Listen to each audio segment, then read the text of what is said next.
अब हम कुछ कंपाउंड्स और उनके सिंबल्स के बारे में पढ़ेंगे और कुछ फॉर्मूलेस के बारे में पढ़ेंगे। फॉर एग्जांपल जैसे हम सबसे पहले हाइड्रोजन से स्टार्ट होते हैं, तो हाइड्रोजन का सिंबल क्या होता है? H, ठीक है।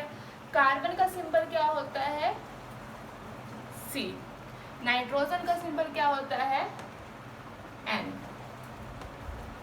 और ऑक्सीजन का सिंबल O, ठीक है। और भी ले सकते हैं जैसे सल्फर S, क्लोरीन Cl, इसके बाद है सोडियम Na, पोटेशियम K। ऐसे तो बहुत सारे हैं, पर ये कुछ इम्पोर्टेंट से हैं कि हमें एक आइडिया हो जाएगा कि हाँ ठीक है किसको किस फॉर्मूले में डोनेट करते हैं। जैसे अब इसका फॉर्मूले है, फॉर एग्जांपल वाटर है, वाटर किससे बनता है? हाइड्रोजन और ऑक्सीजन से। अब वाटर का कैसे लिखेंगे फॉर्मूला इसका? H2O। सल्फ्यूरिक एसिड या एक वो लेते हैं हाइड्रोक्लोरिक एसिड लेते हैं, हाइड्रोक्लोराइड एसिड, जिसका सिंबल क्या है? HCl। Sulphuric acid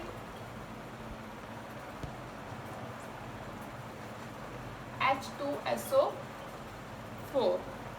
nitric acid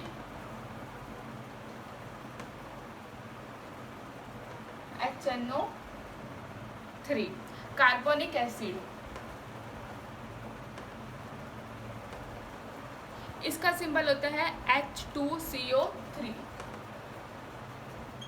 इसके बाद नेक्स्ट है हमारा सोडियम हाइड्रोक्साइड, सोडियम हाइड्रोक्साइड, जिसका फॉर्मूला है NaOH। ये तो हमारे क्या चल रहे थे? एसिड। ये हमारा क्या चल रहा है? बेस। पोटेशियम हाइड्रोक्साइड,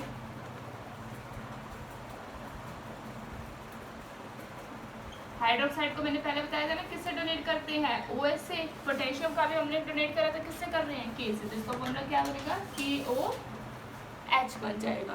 इसके बाद क्या? Ammonium hydroxide,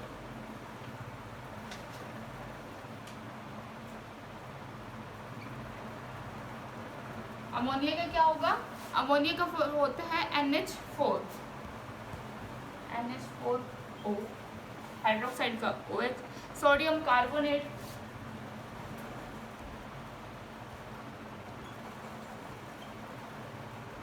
Na2CO3।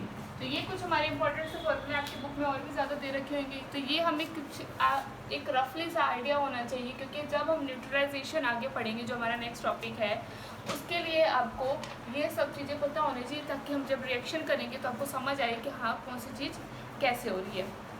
इसके बाद क्या है? इसके बाद जो हमारा नेक्स्ट टॉपिक स्टार्ट होता है वो क्या है? न्यूट्रलाइजेशन। हम वो स्टार्ट करेंगे।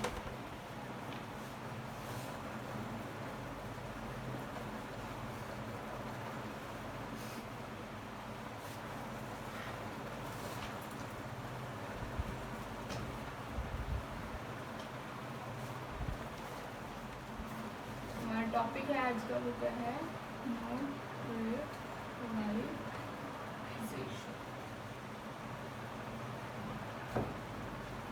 न्यूट्रलाइजेशन का मतलब क्या है? वही न्यूट्रल होना। मतलब जैसे अब मैंने क्या लिया? एसिड प्लस बेस, इसने क्या किया? क्या बना दिया? सॉल्ट प्लस वाटर, सॉल्ट और वाटर बना दिया।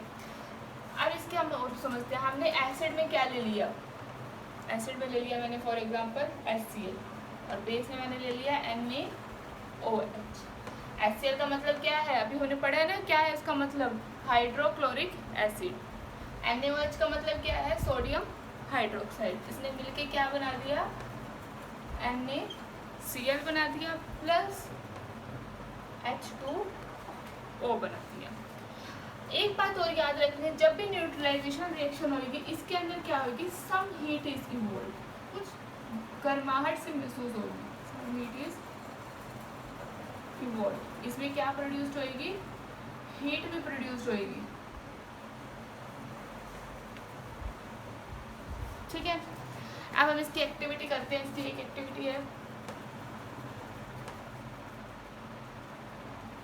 मैंने क्या किया, मैंने एक टेस्ट ट्यूब ली, टेस्ट ट्यूब के अंदर मैंने क्या ले लिया, ये मेरे पास टेस्ट ट्यूब है, इसके अंदर मैंने क्या ले लिया, HCl। HCl को हम क्या बोलते हैं, हाइड्रोक्लोरिक एसिड,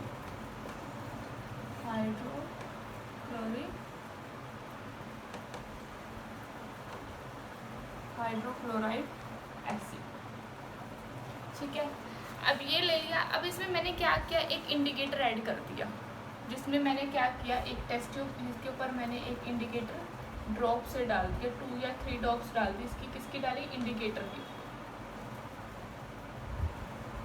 इंडिकेटर फिनोल्फेथिन ले लेते हैं, ठीक है, फिनोल्फेथिन।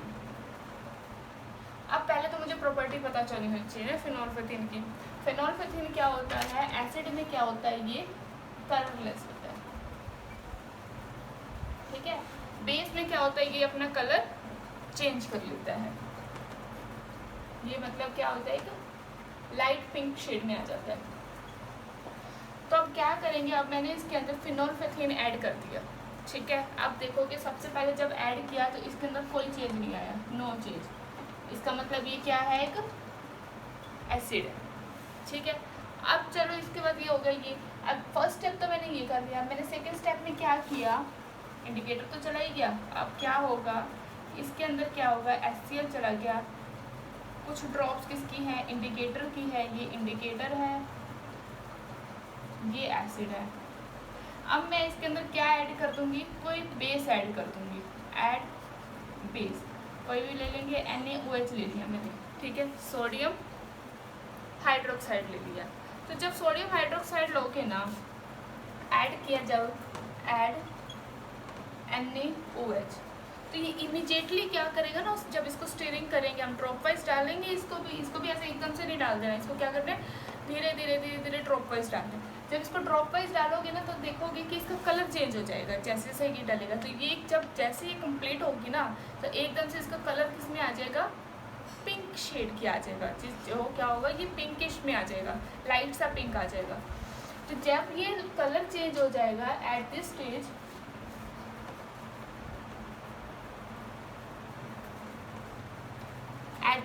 HCl completely neutralized, HCl क्या हो जाएगा, HCl न्यूट्रलाइज्ड हो जाएगा बाय सोडियम हाइड्रोक्साइड से। इस स्टेज पे क्या, हमें जब चेंज इन कलर शो होता है, तो हम इसमें क्या होता है, एक थोड़ी सी, और मैंने आपको बताया था न्यूट्रलाइजेशन में और क्या होता है, हीट भी इवॉल्व होती है, some heat is also absorb, कुछ गर्म सा हल्का सा। तो इससे हमें क्या पता चल जाता है कि जब एसिड और बेस हमने डाल दिया, तो इसमें क्या पता चल जाएगा कि हमारी न्यूट्रलाइजेशन रिएक्शन हो गई है। मैंने सबसे पहले क्या लिया, HCl में इंडिकेटर डाला, इंडिकेटर में मैंने देखा कि क्या होगा, इसको कोई कलर चेंज नहीं हुआ। फिर मैंने जैसे ही बेस डाला, तो बेस डालने से क्या होगा, इसका कलर चेंज हो गया, जो कोई भी कलर में हो जाएगा। तो ये वैसे फिनोल्फेथिन डाल रहा है, तो ये कौन से कलर में चेंज हो जाएगा, लाइट पिंक में चेंज हो जाएगा। लाइट पिंक में चेंज होने के बाद हमें क्या पता चल गया, ये क्या होगी, न्यूट्रलाइजेशन रिएक्शन यहाँ पे इसकी क्या होगी, कंप्लीट हो जाएगी, ठीक है। तो ये तो थोड़ा सा था न्यूट्रलाइजेशन के बारे में। अब हम इसके बारे में पढ़ेंगे कि इसका एवरीडे यूजेस में क्या इसका यूज़ है न्यूट्रलाइजेशन का, तो हम वो पढ़ते हैं।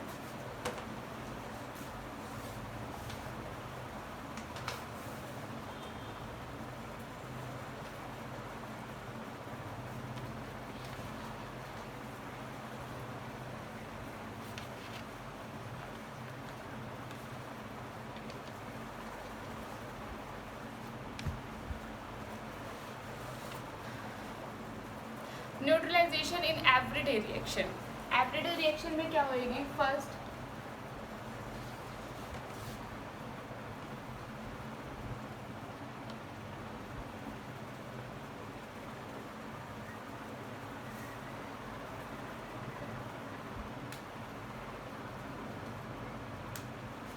एवरीडे लाइफ में क्या इसका यूज हो रहा है, फर्स्ट है इंडाइजेशन में। इंडाइजेशन का मतलब क्या है कि कहाँ पे यूज होता है, मैंने पहले भी बताया कि जब हमें एसिडिटी हो जाती है, एसिडिटी को कंट्रोल करने के लिए हम क्या लेते हैं, बेस लेते हैं, ठीक है। वो बेस हमारा क्या हो सकता है, कुछ भी हो सकता है, इनो भी हो सकता है, यहाँ क्या हो सकता है MgOH2 भी हो सकता है, ठीक है, जिसे हमें क्या बोलते हैं, मिल्क ऑफ मैग्नीशिया। इसको क्या बोलते हैं, मिल्क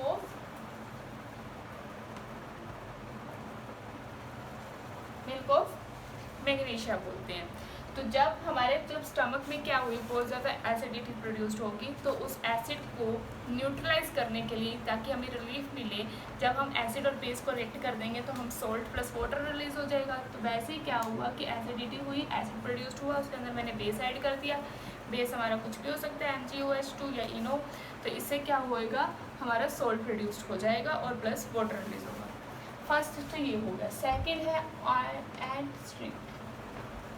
जब भी कोई भी हमें कुछ भी काट जाता है, ठीक है, फॉर एग्जांपल हमें किसी बी ने काट लिया, ठीक है, मैंने हनी बी का ले लो या कुछ भी ले लो, ठीक है, जब बनी हनी बी हमें कट करती है तो वो क्या रिलीज करती है, वो हमेशा फॉर्मिक एसिड प्रोड्यूस करते हैं। व्हेन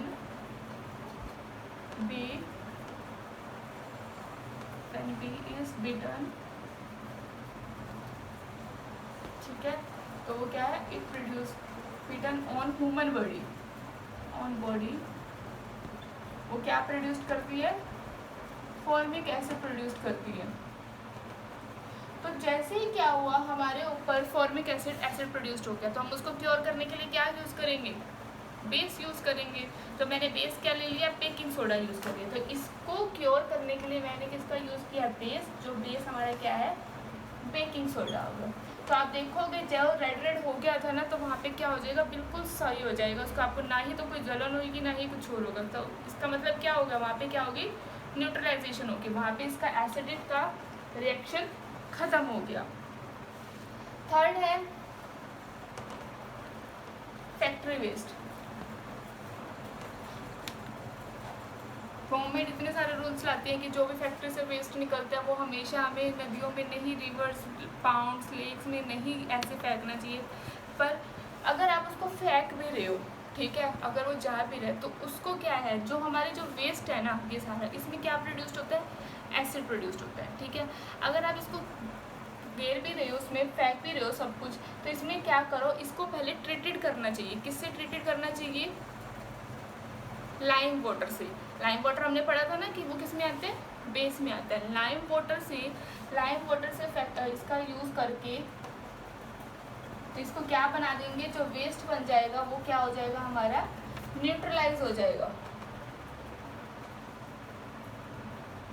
मतलब जो हमारा ये वेस्ट है, ये क्या प्रोड्यूस करता है, एसिड। एसिड को मैंने क्या किया, लाइम वाटर के साथ कर दिया, उसके रिएक्शन करवा दी, तो ये क्या होएगा, वेस्ट जो हमारा क्या हो जाएगा, न्यूट्रलाइज्ड हो जाएगा, ठीक है। तो हम इसका यूज़ कर सकते हैं। फोर्थ है इम्पॉर्टेंट है सॉइल ट्रीटमेंट।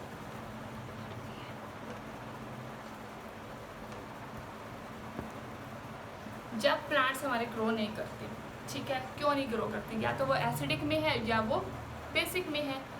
फॉर एग्जांपल अगर एसिडिक में है, तो एसिडिक में होने से क्या होगा कि उसमें एक्सेसिव यूज़ क्या है, फर्टिलाइजेशन का यूज़ किया हुआ है।